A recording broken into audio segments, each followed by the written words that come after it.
Holly Willoughby and Philip Schofield have been met by a number of complaints over the past few days after they were pictured visiting the Queen lying in state after avoiding the lengthy queues to do so.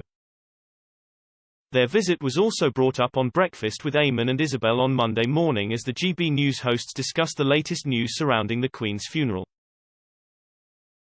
Alongside guests Dawn Neeson and Christopher Biggins, Eamonn Holmes and Isabel Webster discussed the historic day ahead as millions prepare to say farewell to Her late Majesty.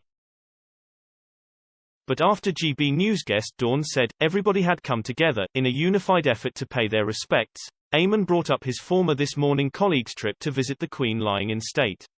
Except not everyone came together, Biggins, Eamonn chimed in, taking a swipe at Phillip and Holly. He added, there's been a lot of outrage at the ITV This Morning presenters, Philip Schofield and Holly Willoughby, who went their separate ways. What do you think of the reaction to them? Well, I think it was a very silly move by them and their PR people, you know, to make this happen, Christopher weighed in. He ranted, people had queued for hours and hours and hours and you can't have people queue, what's the word?